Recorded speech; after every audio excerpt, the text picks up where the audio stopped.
സിന്ധുവാര് അതാണോ? ബന്ധുവാരി അങ്ങനെയാണോ? ഉറപ്പല്ലേ? അപ്പൊ പാട്ടൊക്കെ അറിയാം. ആലപ്പുഴയിൽ നിന്നും കണ്ണൂരിലെ നാട്ടിലേക്ക് ഞാൻ എത്തിയിരിക്കുകയാണ്, അറയങ്ങാട്. ഇവിടെ സ്നേഹമുള്ള ഒരു പറ്റം ആളുകൾക്കിടയിലാണ് ഞാനിപ്പോൾ ഇരിക്കുന്നത്. എനിക്ക് തൊട്ടടുത്തിരിക്കുന്ന കോട്ടയത്തെ കുടിയേറ്റ കർഷക കുടുംബത്തിൽ അംഗമായിട്ടുള്ള സ്റ്റീഫൻ ചേട്ടൻ തുടങ്ങി വെച്ച സ്നേഹഭവൻ്റെ കാഴ്ചകൾ, സ്നേഹഭവൻ്റെ സന്തോഷം, സ്നേഹഭവൻ്റെ സ്നേഹം നിങ്ങളുമായി പങ്കുവയ്ക്കാനാണ് ഈ വീഡിയോ. സ്വന്തം വീട്ടിലേക്കാണ് സ്റ്റീഫൻ ചേട്ടൻ ആദ്യത്തെ അന്തേവാസി എത്തിച്ചത്. പിന്നീട് അങ്ങോട്ട് തയ്യൽ വരുമാനമില്ലാതെ ലോട്ടറി വിറ്റ് കിട്ടുന്ന ലാഭം കൂടി ചേർത്തണച്ച് റോഡിലെ അലഞ്ഞുതിരിയുന്നവർക്കായി മാറ്റിവെച്ചു. വിളിച്ചില്ലേ ഇന്ന്? ക്ഷീണമൊന്നുമില്ലല്ലോ. അനാഥരായ കുഞ്ഞുങ്ങൾ മുതൽ മാനസിക പിരിമുറുക്കത്തിൽ സ്വന്തം മക്കളെപ്പോലും തിരിച്ചറിയാൻ കഴിയാത്ത അമ്മമാരുടെ വരെ ആശ്രയമായി സ്നേഹഭവനങ്ങൾ മാറിയിരിക്കുന്നു.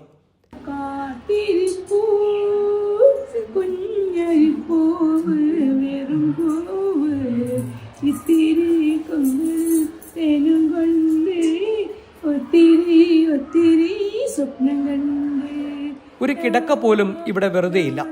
പല സ്ഥാപനങ്ങളിലും പേരിന് ചില കണക്കുകൾ പറയുമ്പോൾ സ്നേഹഭവൻ കിടക്ക കൊടുക്കാനില്ലാത്തത് കാരണം വിഷമിക്കുകയാണ്. നല്ല മനുഷ്യരുടെ കനിവുണ്ടേൽ സ്നേഹഭവനത്തിന്റെ വാതായനങ്ങൾ ഇനിയും കൂടും. കിടക്കകളും സൗകര്യങ്ങളും ഉണ്ടായാൽ ഇഷ്ടം പോലെ ആളുകളെ സ്വീകരിക്കാനും പരിചരിക്കാനുമുള്ള മനസ്സും തൻ്റെടവും ബ്രദർ MJ സ്റ്റീഫൻ എന്ന സ്റ്റീഫൻ ചേട്ടനും സംഘത്തിനുമുണ്ട്. നമ്മളിവിടുന്ന് ആൾക്കാരെ എടുക്കുന്നത് അനാഥരായിട്ടുള്ള തെരുവിലും മാനസികരോഗങ്ങളായിട്ട് വേസ്റ്റൊക്കെ വാഴ്ത്തുന്ന നടക്കുന്ന ആൾക്കാർ, അതുപോലെ തന്നെ ആസ്പത്രികളിലൊക്കെ ആരുമില്ലാതെ കിടക്കുന്നവർ, അങ്ങനെയുള്ള തീർത്തും അനാഥരായിട്ടുള്ളവരെ മാത്രമാണ് നമ്മൾ സംരക്ഷിക്കുന്നത്. കൂട്ടിവെക്കാൻ ഒന്നുമില്ലാത്ത, ശത്രുക്കളില്ലാത്ത, ആരോടും വിരോധമില്ലാതെ സഹോദരങ്ങളെ പോലെ ഒന്നിച്ച് ജീവിക്കുന്ന, ഉറങ്ങുന്ന ഒരു പറ്റം സ്നേഹമുള്ളവർക്കൊപ്പം ഇവരെ ചേർത്തു പിടിക്കാൻ കഴിയുന്നവർ ഈ നോമ്പ് കാലത്ത് നിങ്ങളുടെ ഒരു ചെറിയ വിഹിതം സ്നേഹഭവനിലേക്കും നൽകണം. ഇഷ്ടംപോലെ അമ്മമാർ, ഭാര്യമാർ, സഹോദരിമാർ, മക്കൾ സ്നേഹഭവനിലുണ്ട്. അവരെല്ലാം ഈ സ്നേഹത്തണലിലാണ് ജീവിക്കുന്നത്. നമ്മുടെ കാര്യത്തിലും സ്നേഹം കൂടി അല്പം കൂടി ചേർത്ത് കൊടുത്തു കഴിഞ്ഞാൽ ഇതുപോലുള്ള ഒരുപാട് സ്ത്രീകൾക്ക്, ഒരുപാട് അമ്മമാർക്ക്, ഉപേക്ഷിക്കപ്പെട്ട ഒരുപാട് അമ്മമാർക്ക്, ഭാര്യമാർക്ക്, സഹോദരിമാർക്ക് ഇതൊരു താങ്ങും തണലുമാകുന്ന കേന്ദ്രം തന്നെയാണ്, ഒരു സംശയമില്ല. ഞാൻ ഇന്ന് രാവിലെ മുതൽ ഇവരോടൊപ്പം സഞ്ചരിക്കുകയായിരുന്നു, അവരുടെ സന്തോഷങ്ങൾ കേൾക്കുകയായിരുന്നു, അല്ലേ?